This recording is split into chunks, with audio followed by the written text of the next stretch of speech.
खबर देहरादून से है, जहां उत्तराखंड की चारधाम यात्रा अब समाप्त हो चुकी है, क्योंकि केदारनाथ के कपाट बंद हो चुके हैं और वहीं चारों धामों के कपाट भी बंद हो चुके हैं। लेकिन इस बार चारधाम यात्रा में रिकॉर्ड तोड़ श्रद्धालु पहुंचे, जिससे व्यापारियों के भी चेहरे खिले हुए हैं, क्योंकि पिछले 2 साल कोरोना काल में यात्रा नहीं चल पाई थी और जिसके कारण व्यापारियों को काफी नुकसान उठाना पड़ा था। लेकिन इस बार व्यापारियों को रिकॉर्ड तोड़ लाभ मिला है। तो वही महिला समूह व घोड़े खच्चर वालों के भी चेहरे खिले हुए, क्योंकि इस बार रिकॉर्ड तोड़ यात्री 4 धाम में पहुंचने से व्यापारियों के चेहरे खिले हुए हैं। घोड़े खच्चर वालों के भी चेहरे खिले हुए हैं, क्योंकि सभी को अच्छा लाभ मिला है। उन्होंने बताया कि प्रधानमंत्री नरेंद्र मोदी केदारनाथ और बद्रीनाथ यात्रा पर आए थे और जिस तरीके से उन्होंने 3400 करोड़ की तमाम योजनाएं केदारनाथ व बद्रीनाथ के लिए दी, उनसे निश्चित तौर पर आने वाले वर्षों में हमारी यात्रा और भी सुलभ होगी। इसके अलावा सभी को रोजगार भी मिले।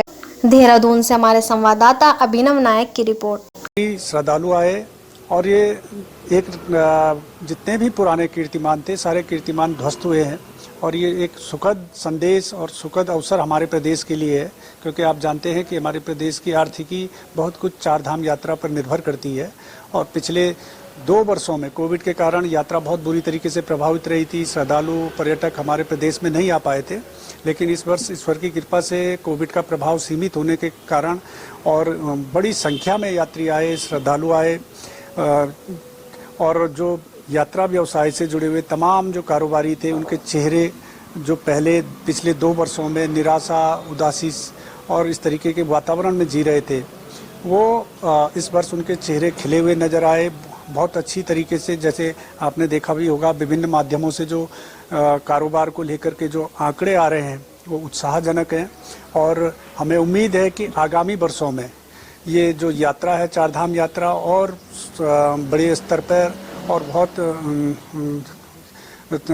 संख्या में लोग हमारे प्रदेश में आएंगे और प्रदेश सरकार भी, केंद्र सरकार भी लगातार निरंतर प्रयासरत है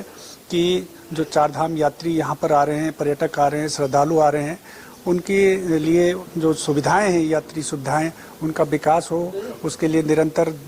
सरकार प्रयासरत है, मंदिर समिति भी प्रयासरत है। तो और अभी आपने देखा होगा कि माननीय प्रधानमंत्री जी केदारनाथ और बद्रीनाथ धाम की यात्रा पर आए थे। माननीय प्रधानमंत्री जी ने बद्रीनाथ में 3600 करोड़ योजनाओं का शिलान्यास किया, जिसमें केदारनाथ धाम को और हेमकुंड साहिब को रोपवे से जोड़ने का ऐतिहासिक और अभूतपूर्व जो प्रोजेक्ट है उसका शिलान्यास भी हुआ। इसके अलावा आप देख सकते हैं कि केदारनाथ धाम में 750 करोड़ से अधिक के प्रोजेक्ट आज वहाँ पर काम चल रहा है उन पर। बद्रीनाथ धाम में 550 करोड़ से अधिक के जो पुनर्निर्माण के कार्य हैं वो गतिमान हैं और प्रधानमंत्री जी का विजन है, उनकी परिकल्पना है कि जो दोनों धाम हैं हमारे, जो प्रमुख 2 धाम हैं, इन 2 धामों को एक दिव्य और भव्य स्वरूप प्रदान किया जाए और एक इनकी अलौकिक छटा जो यहाँ पर श्रद्धालु आते हैं देश विदेश से, उनको देखने को मिले और एक अत्याधुनिक आध्यात्मिक नगरी के रूप में इनका विकास करने का प्रधानमंत्री जी का जो लक्ष्य है, जो विजन है, उसके अनुरूप वहाँ पर निरंतर कार्य चल रहा है। और दिसंबर 2023 में जब ये दोनों धाम में जो पुनर्निर्माण के कार्य हैं वो संपन्न हो जाएंगे, तो ये एक नए ही आकर्षण का केंद्र देश विदेश के श्रद्धालुओं के समक्ष होंगे।